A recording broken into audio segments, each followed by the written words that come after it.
ബഹുമാന്യ സദസ്സ്, നിങ്ങൾക്കേവർക്കും സ്നേഹസ്വാഗതം. പോയകാല സ്മൃതികളെ ചേർത്തുവച്ച് ഞങ്ങളൊരു കഥ പറയുകയാണ്. സൗത്ത് പുല്ലുവഴി മാർ ഗീവർഗീസ് സഹദായുടെ ഓർമ്മ പെരുന്നാളും സൺഡേ സ്കൂൾ വാർഷികത്തോടുമനുബന്ധിച്ച് സൺഡേ സ്കൂൾ അധ്യാപകരും വിദ്യാർത്ഥികളും ചേർന്ന് അവതരിപ്പിക്കുന്നു. രചന എൽദോസ് യോഹന്നാൻ, സംവിധാനം ശശി സുവർണ.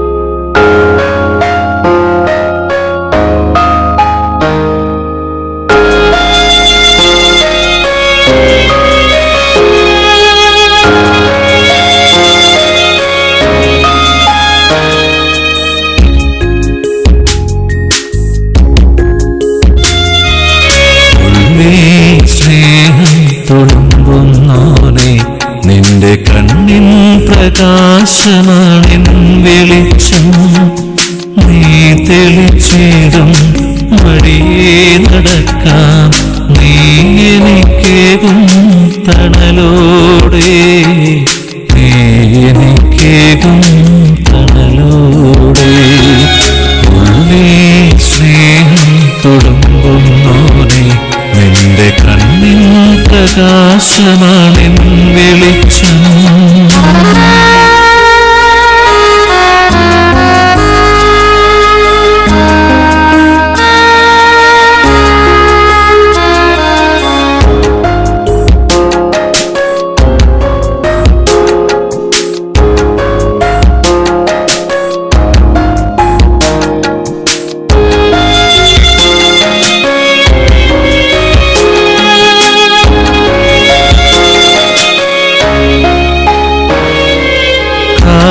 കാരുണ്യദായക നിൻ കരങ്ങൾ ആലംബമായിടുന്നു, കാരുണ്യദായക നിൻ കരങ്ങൾ ആലംബമായിടുന്നു. ഏവരുമില്ലാതനാഥരായി മാറുമ്പോൾ ആശ്രയമേകണേ എന്നെന്നും, നീ കാത്തരുളേണമേ എന്നെന്നും. ഉള്ളിൽ സ്നേഹം തുളുമ്പുന്നോനെ, നിന്റെ കണ്ണിൻ പ്രകാശമാണെൻ വെളിച്ചം, നീ തെളിച്ചിടും വഴിയേ നടക്കാം, നീ എനിക്കേകും തണലോടെ, നീ എനിക്കേകും തണലോടെ. തെരുവിൽ പിച്ചു ചീന്തുന്ന സ്ത്രീജന്മങ്ങൾ, പ്രണയ നിർവൃതയുടെ ആലസ്യത്തിൽ തിന്മയിലേക്ക് വഴുതി വീഴുന്ന യൗവനവീഥികൾ, ഒടുവിൽ ആരുമറിയാതെ അമ്മത്തൊട്ടിലിൽ ഉപേക്ഷിക്കപ്പെടുന്ന മാലാഖ കുഞ്ഞുങ്ങൾ. അവരുടെ വേദനകളും കണ്ണീരും ചേർത്ത് വയ്ക്കാൻ നിങ്ങളുടെ മനസ്സിൽ ഇടമുണ്ടെങ്കിൽ അല്പസമയം കണ്ണു തുറന്നിരിക്കണം, അനുഗ്രഹിക്കണം. ഞങ്ങൾ വിനയപൂർവ്വം സമർപ്പിക്കുന്നു ഭൂമിയിലെ മാലാഖമാർ.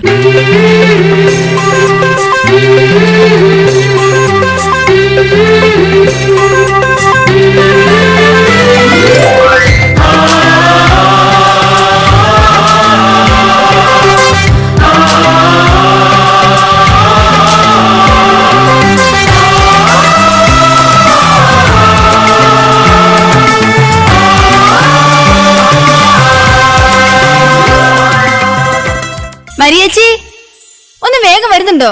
ദാ വരുന്നു. എക്സാം ആയാലും ഈ ചേച്ചിക്ക് പണി തീരില്ല. അയ്യേ, എന്ത് കാണിച്ച നീ മുടി കെട്ടിയേക്കണേ? വാ, ഞാൻ ശരിയാക്കി തരാം. വേണ്ട ചേച്ചി, സ്കൂൾ ബസ് വരാറായി, ഇതൊക്കെ മതി. പിന്നെ മമ്മയെങ്ങാനും കണ്ട അത് മതി എന്നെ വഴക്ക് പറയാൻ. നീ നിക്ക്, ഞാൻ പെട്ടെന്ന് വരാം.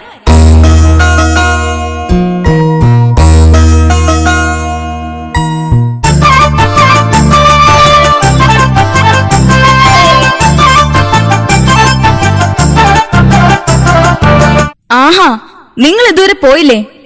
ഇപ്പോഴാണോ തല ചീകി കൊടുക്കുന്നത്? ഇതെല്ലാം നേരത്തെ ചെയ്യേണ്ടതല്ലേ? പരീക്ഷ ആയതുകൊണ്ട് ചേച്ചിക്ക് സമയം കിട്ടിയില്ല. ഞാൻ തന്നെ മുടി കെട്ടിയത്. അഴിഞ്ഞു പോയപ്പോ ചേച്ചി ശരിയാക്കി തന്നതാ. വന്ന് കൊച്ചിന്റെ കാര്യം നോക്കാൻ ഇവക്ക് നേരെ ഇല്ലാണ്ടായി. തീറ്റയ്ക്ക് അവൾക്ക് ഒരു കുറവുമില്ല.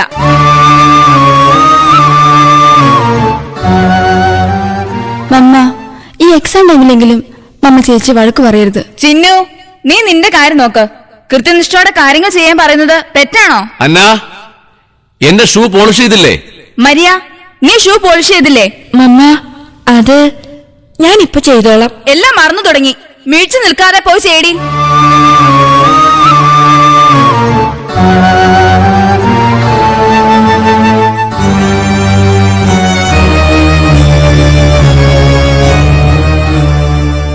ഇന്നൊരു ദിവസം പോളിഷ് ചെയ്തില്ലെന്ന് വെച്ച് ഡാഡി ഓഫീസിൽ കയറ്റില്ലേ? മിന്നു, നിന്റെ തർക്കുത്തരം കൂടുന്നുണ്ട്. എല്ലാം പഠിപ്പിക്കുന്ന ഇവൾ ഒറ്റ എടുത്തിയാ. ഏഴണം കെട്ടവള്. മോശം, സോക്സിലായി. എവിടെ നോക്കിയാടി ചെയ്യുന്നത്? നിന്നെ ഞാൻ മമ്മ, വിടറി. ഇവളെ ഞാനിന്ന് മമ്മ മമ്മ വീട് മമ്മ. ചേച്ചി ഒന്നും ചെയ്യല്ലേ? നാശം, സാരമില്ല, ഞാൻ അഡ്ജസ്റ്റ് ചെയ്തോളാം. പോട്ടെ. ഡാഡി, എന്നെ ഒന്നും ചെയ്യില്ലെന്ന് പറ ഡാഡി. ഓ, ഒരു താടി. നിങ്ങൾ പോ മനുഷ്യ. മമ്മ, പോടി. സ്കൂൾ ബസ് വരാറായി. നിന്റെ ഭാവി നശിപ്പിക്കാൻ ഞാൻ സമ്മതിക്കില്ല. പോകാൻ നോക്ക. മരിയ, ഇന്ന് നീ സ്കൂളിൽ പോണ്ട. അകത്ത് കഴുകാനിട്ടിരിക്കുന്ന ഡ്രസ്സെല്ലാം വാഷ് ചെയ്തിടണം. എക്സാം ആണെന്ന് പറഞ്ഞ് 2 ദിവസമായി ചെടിയെല്ലാം നനച്ചിട്ട്. അതെല്ലാം നനയ്ക്കണം. പിന്നെ പപ്പയെ കുളിപ്പിച്ച് വൃത്തിയാക്കി അതിന് ഭക്ഷണം കൊടുക്കണം. കഴുകാനുള്ള പാത്രങ്ങളെല്ലാം വാഷ് ബേസിൽ എടുത്തിട്ടുണ്ട്. ഞാൻ വരാൻ ഇത്തിരി വൈകും. മിന്നു വരുമ്പോ ചായ ഉണ്ടാക്കി കൊടുത്തേക്കണം. കേട്ടല്ലോ? ഇതെല്ലാം ചേച്ചി തനിയെ ചെയ്യാനാ? ഒരു ജോലിക്കാരി വെച്ചൂടെ?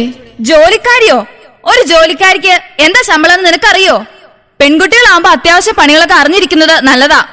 ക്രിസ്തുമസ് എക്സാമിന് ഒരു വിഷയം എഴുതിയില്ലാന്ന് കരുതി ഒരു കുഴപ്പമില്ല. അയ്യോ, എന്റെ സമയം പോയി. ഞാൻ പോട്ടെ. എടി, അമ്മച്ചിക്ക് മരുന്നെടുത്ത് കൊടുത്തേക്കണം. അല്ല, കൊടുത്തിട്ട് വല്ല കാര്യമൊന്നും ഇല്ലെങ്കിലും കിട്ടിയില്ലേ തള്ള കിടന്ന് കാറാൻ തുടങ്ങും. ഇപ്പൊ ചാവൂന്ന വിചാരം. തിന്നാനും തിന്നില്ലെങ്കിലും ഇതൊന്നും ഇപ്പൊ ചാവാൻ പോണില്ല. ഹാ, ബാക്കിയുള്ളവരൊരു കഷ്ടപ്പാടേ. മോളെ, അന്നേ. കർത്താവേ, തള്ള വിളി തുടങ്ങി. എന്നാ അമ്മച്ചി? എന്നെ ഒന്ന് പുറത്തേക്ക് ഇരുത്തുവോ? മോളെ മരിയേ, അമ്മച്ചീനെ ഒന്ന് പുറത്തേക്ക് ഇരുത്ത്. ഇപ്പൊ വരാം അമ്മച്ചി.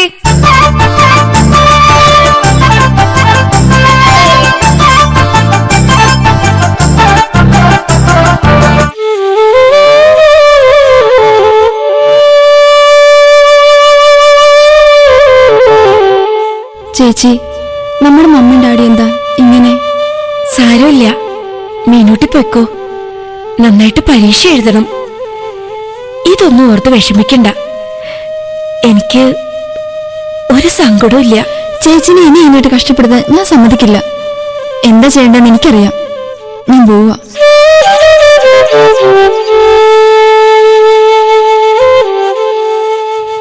യേശുവേ, എന്റെ ഡാഡിയും മമ്മിയും എന്നെ വെറുത്തു. അവരെന്നെ തല്ലുമ്പോ അവിടുത്തെ പുഞ്ചിരിച്ച മുഖ ഞാൻ കാണുന്നത്. എനിക്ക് വേണ്ടി നീ ഏറ്റ പീഡനത്തെക്കാൾ എത്രയോ ചെറുതാ ഇവരെനിക്ക് തരുന്നത്. മോളെ, അന്നേ. ദാ വരുന്നമ്മച്ചി. അമ്മച്ചി വിളിക്കുന്നുണ്ട്. ഞാനേ അമ്മച്ചിയെ ഇങ്ങോട്ട് കൂട്ടിക്കൊണ്ടുവരാം. എനിക്ക് വേറെ ഒരുപാട് പണിയുണ്ട്. അമ്മച്ചീനെ നീ നോക്കിക്കോണം. എന്താ, സമ്മതിച്ചോ?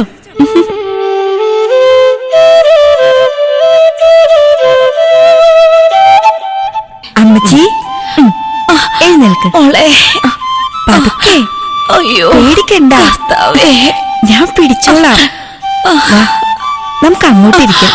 അയ്യോ,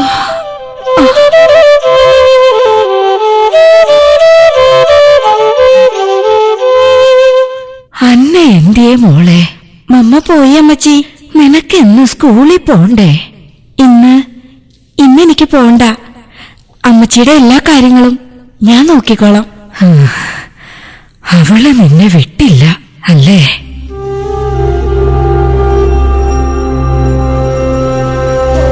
എന്തിനാ എന്റെ കർത്താവേ ഇതിനെ ഇങ്ങനെ കഷ്ടപ്പെടുത്തണത്? എന്റെ മോനൊരു കുട്ടിയില്ലാതായപ്പോ അവരിതിനെ എടുത്തു വളർത്തി. ഈ വീട്ടിലെ ഏറ്റവും സന്തോഷത്തിന്റെ നാളുകളായിരുന്നു അന്നൊക്കെ. പിന്നെ മീനുമോളുണ്ടായപ്പോ അവർക്ക് നിന്നെ വേണ്ടാതായി. അന്നു മുതല് എന്റെ മോക്ക് കഷ്ടപ്പാടും തുടങ്ങി. ആർക്കും വേണ്ടാതെ ഈ വീടിന്റെ മൂലയിൽ കഴിയുന്ന എനിക്ക് ഏക ആശ്വാസം എന്റെ മരിയ മോള. നിന്റെ അവസ്ഥ കാണുമ്പോ ഈ അമ്മച്ചിക്ക് ഒന്നും ചെയ്യാൻ പറ്റണില്ലല്ലോ എന്റെ കർത്താവേ. എന്താ അമ്മച്ചി ഇതൊക്കെ? ഒരു 100 വട്ടം പറഞ്ഞതല്ലേ. അമ്മച്ചി വിഷമിക്കണ്ട, ഇതിനൊക്കെ ഒരു പരിഹാരം ഉണ്ടാവും. എങ്ങനെ? ഡാ, ഈ പുൽക്കൂട്ടിലെ കുഞ്ഞുവാവയുണ്ടല്ലോ, അവന് മാത്രമേ നമ്മുടെ സങ്കടങ്ങൾക്ക് പരിഹാരം കാണാൻ പറ്റൂ. തൽക്കാലം അമ്മച്ചി ഇവിടെ ഇരുന്ന് ആ പുൽക്കൂട്ടിലെ കളിചിരിയൊക്കെ അങ്ങ് കാണ്. മോളെ, ആ വേദപുസ്തകം എടുത്തൊന്ന് വായിക്കോ? അമ്മച്ചി ഒന്ന് കേൾക്കട്ടെ. ശരി അമ്മച്ചി, ഞാൻ വായിക്കാം.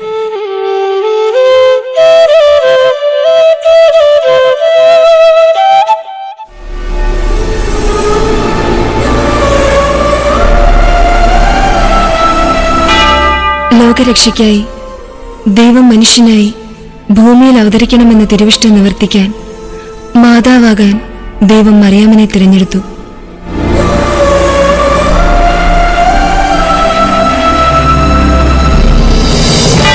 ദൂത് കേട്ട മറിയം അത്ഭുതപ്പെട്ടു. താൻ പുരുഷനേറെയാകിയാൽ ഇതെങ്ങനെ സാധ്യമാകും എന്ന് മറിയം സംശയിച്ചു.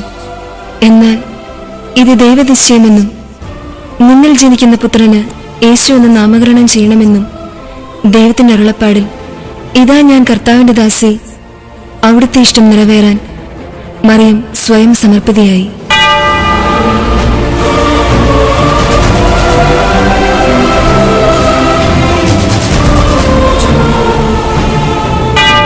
ചാർച്ചക്കാരൻ യൗസേഫ് മറിയത്തെ സ്വീകരിച്ചു. ദൈവപുത്രന്റെ പിതാവാകാൻ യൗസേപ്പിന് ഭാഗ്യം ലഭിച്ചു. ഗലീലയിലെ നസ്രേത്തിൽ നിന്നും യഹൂദിയയിലെ ബെത്ലഹേമിലെത്തിയ യൗസേപ്പും മറിയത്തിനും ലോകരക്ഷകന്റെ ജനനത്തിനായി ഇടം കിട്ടിയത് ഒരു ചെറിയ കാലിത്തൊഴുത്താണ്.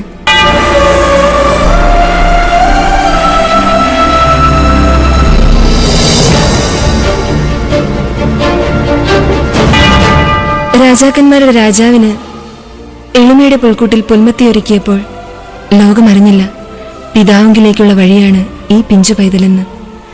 അന്വേഷിച്ചെത്തിയ വിദ്വാൻമാർക്ക് നക്ഷത്രം വഴികാട്ടി.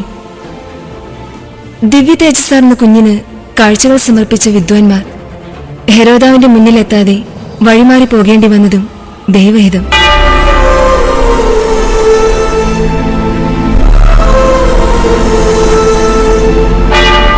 ദൈവദൂതൻ വാർത്തയറിയിച്ചപ്പോൾ ആദ്യം ഇടയറിഞ്ഞിട്ടി. സർവ്വജനത്തിനും ഉണ്ടാകുവാനുള്ള ആ മഹാസന്തോഷത്തിന്റെ പ്രചാരകരാകുവാൻ ഇടയന്മാർ നിയോജകരായി. ഒരു പാൽപുഞ്ചിരി നിങ്ങൾക്ക് കാണാം. ആ കുഞ്ഞിളം കാലുകളിൽ ചേർത്തു പിടിച്ച് ഒരു സ്നേഹചുംബനം നൽകാം. ലോകത്തിന്റെ പാപം വഹിക്കുന്ന ദൈവ പൈതലിന്റെ പാദങ്ങളാണത്.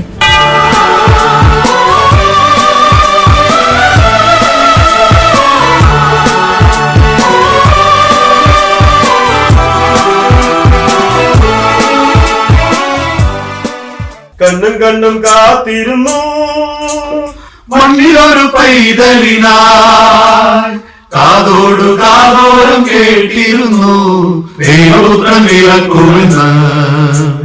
കണ്ണും കണ്ണും കണ്ണും കണ്ണും കാത്തിരുന്നു മണ്ണിലൊരു പൈതലിനായി, കാതോടു കാതോരം കേട്ടിരുന്നു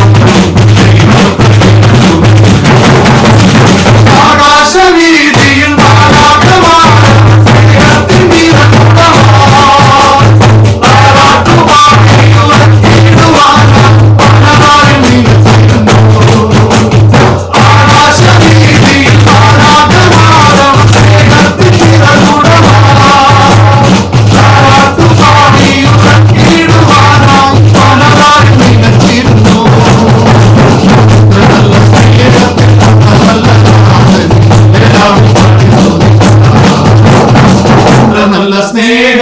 തന്ന നല്ല നാഥനെ മെല്ലെ രാവിൽ പാടി സ്തുതിക്കാം. കണ്ണും കണ്ണും കാത്തിരുന്നോ, മണ്ണിലൊരു പൈതലിതാ. കാതോട് കാതോരം കേട്ടിരുന്നു, ജീവന്റെ പാതയിൽ കാണുന്ന കനവം കരുണാദ്രകളിക്കതിരം ആലോലമാട്ടി കാണിച്ചിടുവാനായി കൃപയിൽ നിറഞ്ഞിരുന്നു. ജീവന്റെ പാതയിൽ കാണുന്ന കനവം കരുണാദ്രകളിക്കതിരം ആലോലമാട്ടി കാണിച്ചിടുവാനായി കൃപയിൽ നിറഞ്ഞിരുന്നു. നല്ല സ്നേഹത്തിൽ തന്ന നല്ല നാഥനെ രാവിൽ പാടി സ്തുതിക്കാം. നല്ല സ്നേഹത്തെ തന്ന നല്ല നാഥനെ എല്ലാ രാവിൽ പാടി സ്തുതിക്കാം. കണ്ണും കണ്ണും കാത്തിരുന്നോ, മണ്ണിലൊരു പൈതലിതാ. കാതോട് കാതോരം കേട്ടിരുന്നു, ദൈവപുത്രൻ നിറഞ്ഞു, ദൈവപുത്രൻ നിറഞ്ഞു,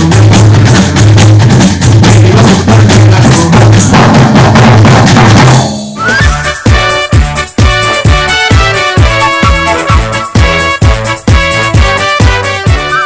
അമ്മച്ചി, അമ്മച്ചി, ഇതെന്തോർത്തിരിക്ക? ഞാൻ വായിക്കട്ടെ? അപ്പൊ നീ വായിച്ചല്ലോ, ഞാൻ കേട്ടതാണല്ലോ. ഞാനോ? ഈ അമ്മച്ചിയുടെ ഒരു കാര്യം അമ്മച്ചിക്ക് തോന്നിയതാ. ഞാൻ വായിക്കാം. വേണ്ട മോളെ, ഇനിയിപ്പോ വായിക്കണ്ട. മോള് പോയി എന്തേലും കഴിക്ക്. എന്റെ കുഞ്ഞിന് നല്ല ക്ഷീണമുണ്ട്. അമ്മച്ചി ഇത്തിരി നേരം കൂടി ഇവിടെ തനിച്ചിരിക്കട്ടെ. ഈ അമ്മച്ചിയുടെ ഓരോ കാര്യങ്ങള്. ശരി, ഞാൻ പോയേക്കാം. അമ്മച്ചി തനിച്ചിരുന്നോ. ഉറക്കം വരണമെങ്കിൽ വിളിക്കണോട്ടോ. മോള് പോയിക്കോ.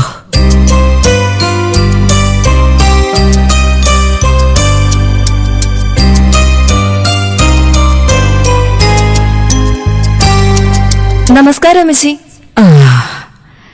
നിങ്ങളൊക്കെ ഇവിടെ മറ്റാരുമില്ല അമ്മച്ചി.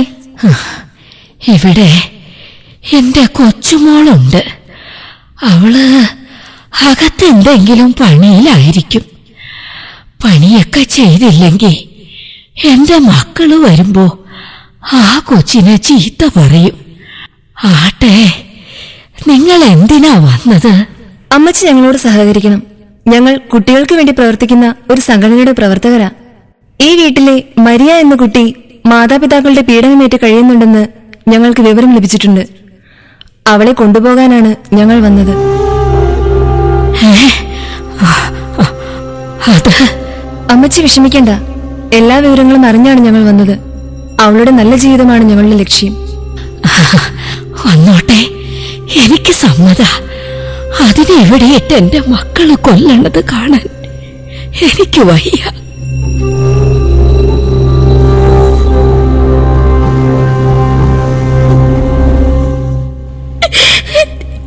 അമ്മച്ചി, മോളെ, അമ്മച്ചിയുടെ പൊന്നുമോള് പൊക്കോ. ഇവിടെ കിടന്ന് തല്ലുകൊള്ളാതിരിക്കാൻ കർത്താവ് കാണിച്ച വഴിയാ. നീ പറഞ്ഞില്ലേ, ഈ കുഞ്ഞാവിയോട് പറഞ്ഞ അവൻ ആശ്വസിപ്പിക്കുന്നു. ഞാൻ എന്റെ മരിയ മോക്ക് വേണ്ടിയാ അവനോട് പ്രാർത്ഥിച്ചത്. അവനാ ഈ വഴി കാണിച്ചത്. ഞാൻ പോയാ എന്റെ അമ്മച്ചിനെ ആരും നോക്ക.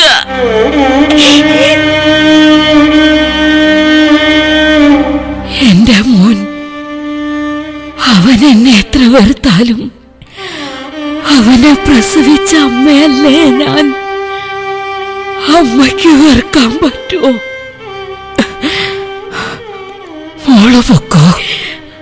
അമ്മച്ചി,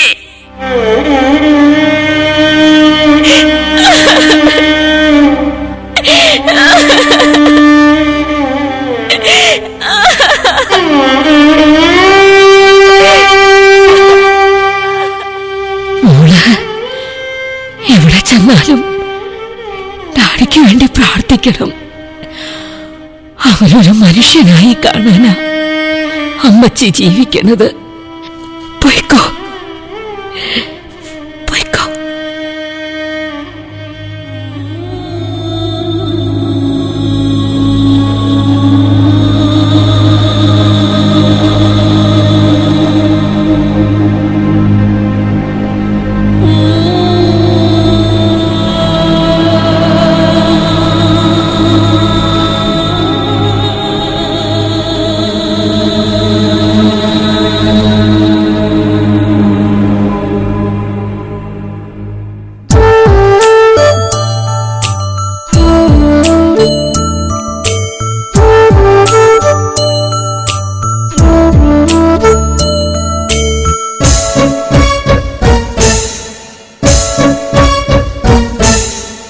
ഡാഡി, ഞാൻ കോളേജിൽ പോവാ. കാർ ഞാൻ എടുക്കുവാണേ. ആ മോളെ, മമ്മയുടെ കാര്യത്തിൽ ഇതുവരെ തീരുമാനമായില്ല. എന്താ ചെയ്യേണ്ടതെന്ന് ഡാഡിക്കറിയില്ല. എന്ത് ചെയ്യാൻ? കിഡ്നി ആവശ്യമുണ്ടെന്ന് കാണിച്ച് പരസ്യം ചെയ്തിട്ടുണ്ടല്ലോ. ധൃതി വെച്ചിട്ട് എന്ത് കാര്യം? എപ്പോഴെങ്കിലും ഒരാൾ വരാതിരിക്കില്ല. അല്ല, വൈകുന്തോറും എനിക്കെന്തോ പേടി തോന്നുന്നു. ഞാനൊരു കാര്യം പറഞ്ഞ മോള് സമ്മതിക്കോ? അല്ല, ഡാഡി പറഞ്ഞു വരുന്നത് മോളുടെ മാച്ചാവുമെന്ന് നോക്കിയാ. Daddy, what nonsense! അതെങ്ങനെ പറ്റും? ഞാനൊരു പെൺകുട്ടിയല്ലേ. എന്റെ ഭാവി, ജീവിതം ഇതൊന്നും ഡാഡി ചിന്തിക്കുന്നില്ലേ? പണം കൊണ്ടെല്ലാം നേടാനല്ലേ ഡാഡി കരുതിയത്. എന്നിട്ട് എന്തായി? പാവം എന്റെ ചേച്ചിയെ നിങ്ങൾ വല്ലാതെ ഉപദ്രവിച്ചു. അതിന്റെ ഒക്കെയാ ഈ അനുഭവിക്കണത്. മാതാപിതാക്കളുടെ ഉപദ്രവത്തിൽ നിന്നും പെൺകുട്ടി രക്ഷപ്പെടുത്തിയെന്ന വാർത്ത വന്നപ്പോ സന്തോഷായല്ലോ. ഫ്രണ്ട്സിനെയും ടീച്ചേഴ്സിന്റെ മുമ്പിൽ തല നിവർത്താൻ പോലും എനിക്കായില്ല. നഷ്ടപ്പെട്ട ഇമേജിനെ പണം കൊണ്ട് തിരിച്ചു പിടിക്കാൻ ഡാഡിക്ക് പറ്റുമോ? മതി മോളെ, ഞാൻ അറിയാതെ ചോദിച്ചതാ. ഒരുപക്ഷെ എന്റെ ദുരാഗ്രഹമായിരിക്കാം. സോറി. നമുക്ക് കാത്തിരിക്കാം. കർത്താവ് ഒരാളെ കരുതിയിട്ടുണ്ടാവും. ഞാൻ പോവാ. വൈകിട്ട് വരാനത്തിന് വൈകും. സ്പെഷ്യൽ ക്ലാസ് ഉണ്ട്.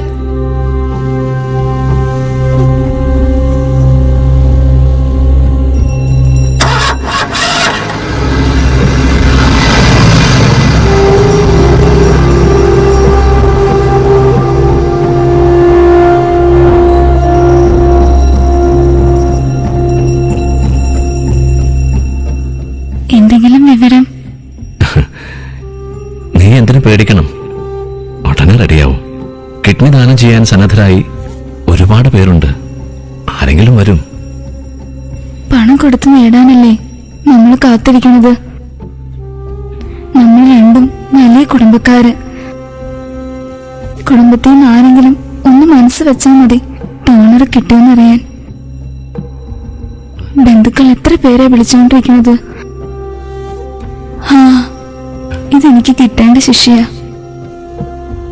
എന്റെ കുഞ്ഞിനെ ഞാൻ ആട്ടി ഓടിച്ചു. എന്റെ മിന്നുമോൾ, അവളും എന്നെ വെറുത്തു തുടങ്ങി. ഒരു കുഞ്ഞിനെ കിട്ടാൻ കർത്താവിനോട് ഞാൻ മനമൊരുക്കി പ്രാർത്ഥിച്ചു. കർത്താവ് എനിക്ക് കുഞ്ഞിനെ തന്നു. എന്നിട്ടും ഞാൻ എന്റെ ദൈവത്തെ മറന്ന് ജീവിച്ചു. ഇനി എന്റെ ജീവന് വേണ്ടി ഞാൻ എങ്ങനെ അപേക്ഷിക്കും?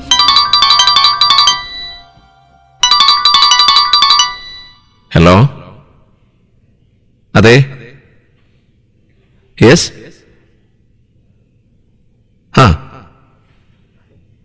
ആണോ? ആരാ ആള്? Okay okay okay, thank you very much. Oh my God. ആരാ? എന്താ പറഞ്ഞത്? ഹോസ്പിറ്റലിൽ നിന്ന് കിഡ്നി ദാനം ചെയ്യാൻ സന്നദ്ധനായി ഒരാൾ വന്നിട്ടുണ്ടെന്ന്.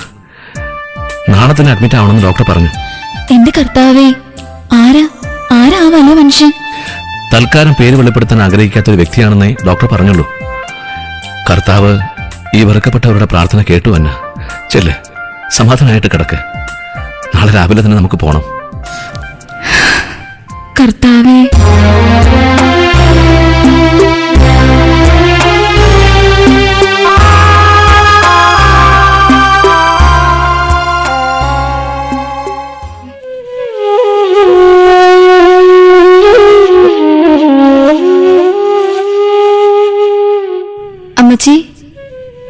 ദാ ഇവിടെ ഇരുന്നു. മമ്മ ഇപ്പൊ വരും.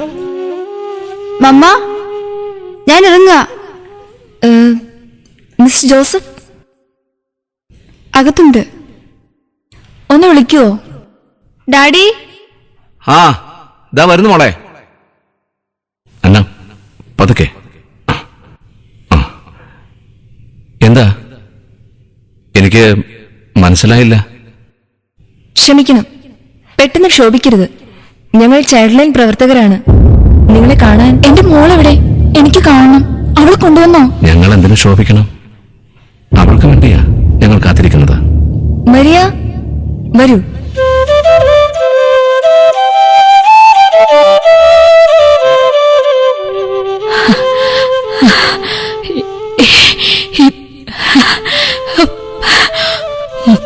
മോളെ മരിയ, വാ മോളെ. അമ്മച്ചി, എന്റെ മോള് വന്നല്ലോ. അമ്മച്ചിക്ക് സന്തോഷായി. മിന്നുട്ടി, ചേച്ചി. ഡാഡിയും അമ്മയും എന്താ ഒന്നും മിണ്ടാത്തെ? എന്നോട് പിണക്കാണോ? മോളെ, പിണങ്ങുന്നത് എങ്ങനാ? തെറ്റ് ചെയ്തത് ഞങ്ങളല്ലേ. എന്റെ മോൾക്ക് ഞങ്ങളോട് ഇങ്ങനെ പെരുമാറാൻ തോന്നുന്നത് എങ്ങനെയാ? നിന്നോട് ഞങ്ങൾ. വേണ്ട ഡാഡി, അതൊന്നും ഇനി ഓർക്കണ്ട. മമ്മ, അസുഖം എങ്ങനെയുണ്ട്? എന്റെ മോൾ എങ്ങനെയാ അറിഞ്ഞത്? അതൊക്കെ ഞാൻ അറിഞ്ഞു. ചോദിക്കുന്നത് തെറ്റാണെന്നറിയില്ല. ഈ വീട്ടിലെ പ്രശ്നങ്ങൾ നിങ്ങൾ അറിയിച്ചതാരാ? അല്ല, ബുദ്ധിമുട്ടാണെങ്കിൽ പറയണ്ട. ഒരു സ്കൂൾ വിദ്യാർത്ഥിയാണെന്നറിയാം. അതിനപ്പുറം ഒന്നും വെളിപ്പെടുത്തിയിട്ടില്ല. ഡാഡി, ഇവർ പറഞ്ഞ കുട്ടി അത് ഞാനാ. സ്കൂളിലെ ഹെൽപ്പ് ഡെസ്ക് മുഖേനയാ ഞാൻ അറിയിച്ചത്. എന്റെ ചേച്ചി രക്ഷപ്പെടുത്താൻ ഞാൻ വേറെ വഴി കണ്ടില്ല. ഡാഡി എന്ന് വേണമെങ്കിൽ പറഞ്ഞു വെച്ചോ, എന്നാലും എന്റെ ചേച്ചി ഉപേക്ഷിക്കരുത്.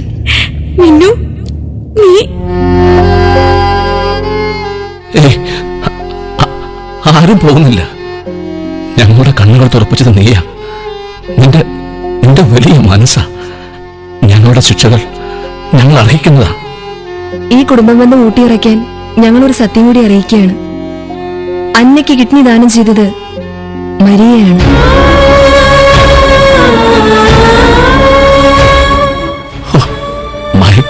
എന്റെ മോളെ, ഡിഗ്രി കഴിഞ്ഞ് MSW ചെയ്യുകയാണ് മരിയ. ഈ പ്രായത്തിലൊരു പെൺകുട്ടി ഇങ്ങനെയൊരു കാര്യത്തിന് തയ്യാറാവുന്നതിൽ ഞങ്ങൾക്ക് യോജിപ്പില്ലായിരുന്നു. സേവനസന്നദ്ധയായ അവളുടെ മനസ്സിന് മുന്നിൽ ഒടുവിൽ ഞങ്ങൾക്ക് വഴങ്ങേണ്ടി വന്നു. കർത്താവേ, എന്റെ മോളോട് എത്ര മാപ്പിരുന്നാലും അത് മതിയാവില്ല. അരുതമ്മ, ഞാൻ മമ്മയുടെ മോളല്ലേ. അമ്മത്തൊട്ടിലിൽ ആരോ ഉപേക്ഷിച്ച പിഞ്ചു കുഞ്ഞ്. സിസ്റ്റർ ക്രിസ്റ്റീനയിൽ നിന്നും നിങ്ങൾ ഏറ്റെടുത്തപ്പോ എനിക്കൊരപ്പനും അമ്മയും ഉണ്ടായി. നന്ദി കാണിക്കേണ്ടത് ഞാനല്ലേ. അപ്പാന്നും അമ്മാന്നും ഒന്ന് വിളിക്കാൻ കൊതിച്ച് അനാഥാലയങ്ങളിൽ മനമുരുകി കഴിയുന്ന അനേകം കുഞ്ഞുങ്ങളെ എനിക്കറിയാം. അവരെക്കാൾ ഒക്കെ ഭാഗ്യവതിയല്ലേ ഞാൻ. മോളെ, എന്റെ കാണപ്പെട്ട ദൈവങ്ങളാ നിങ്ങൾ. എന്റെ പൊന്നു മോളെ.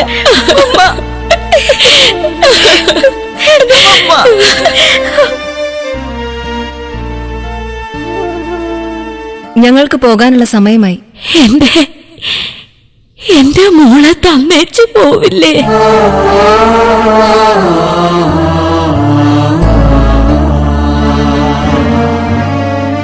അമ്മച്ചി, നിയമ നടപടികൾ പൂർത്തിയായാലേ മരിയയെ തിരിച്ചു തരാനാവൂ. തൽക്കാലം അവളെ ഞങ്ങൾക്ക് കൊണ്ടുപോകണം.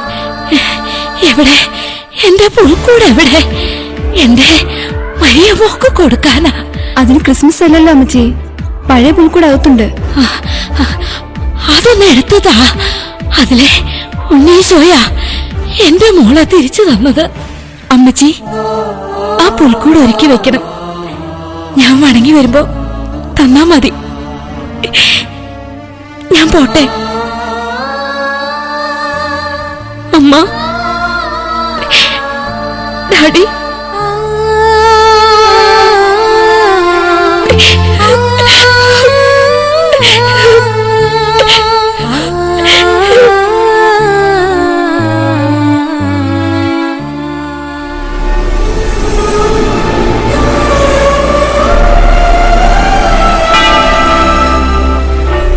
എന്റെ ഉണ്ണീശോ, ഞങ്ങളുടെ മരിയ മോള് വന്നു.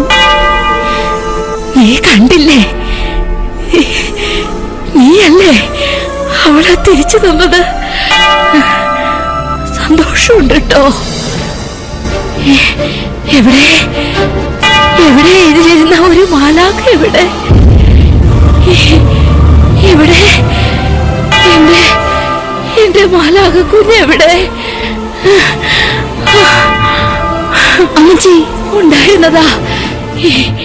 ഈ മൂലയില് ഒരു മാലാഖ കുഞ്ഞുണ്ടായിരുന്നതാ. എവിടെ എവിടെ എവിടെ?